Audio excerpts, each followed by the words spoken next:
अस्सलामुअलैकुम वरहमतुल्लाहि वबरकातुहू। महतरम नाज़रीन, आज 12 मार्च 2022 बरोज़ सनीचर की बड़ी अहम खबर आपसे शेयर कर रहे हैं।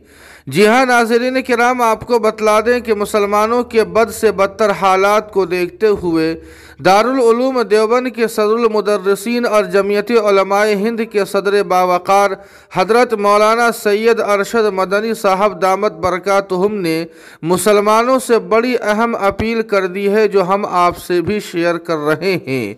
जी हाँ नाज़रीन किराम, आपको बतला दें कि मौलाना अरशद मदनी साहब ट्वीट करते हुए लिखते हैं, हस्बी अल्लाहु ला इलाहा इल्लाहु अलैहि तवक्कलतु व हुवा रब्बुल अर्शिल अज़ीम। हस्बी अल्लाहु ला इलाहा इल्लाहु अलैहि तवक्कलतु व हुवा रब्बुल अर्शिल अज़ीम।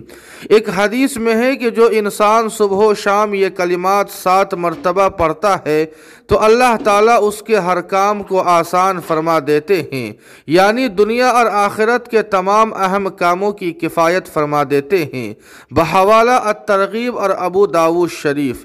नीज़ आगे मौलाना मदनी लिखते हैं कि फ़राइज़ का खुसूसन नमाज़ों का एहतिमाम करे, गुनाहों से बचे और किसी अल्लाह वाले मुत्तबे सुन्नत शख्स से ताल्लुक़ कायम करके उसकी रहनुमाई में ज़िक्र का एहतिमाम करे, इसलिए कि ज़िक्र से दिलों को सुकून मिलता है। जी हाँ नाज़रीन किराम, दुआ फरमाए कि अल्लाह पाक मुसलमानों के साथ रहमो करम और खैर का मामला फरमाए। आपसे गुजारिश है कि इस खबर के मुतालिक आपकी क्या राय है, कमेंट करके हमें ज़रूर बताएं। वीडियो को लाइक और शेयर कर दें और कासमी जीके को सब्सक्राइब करना न भूलें। वस्सलामु अलैकुम वरहमतुल्लाह।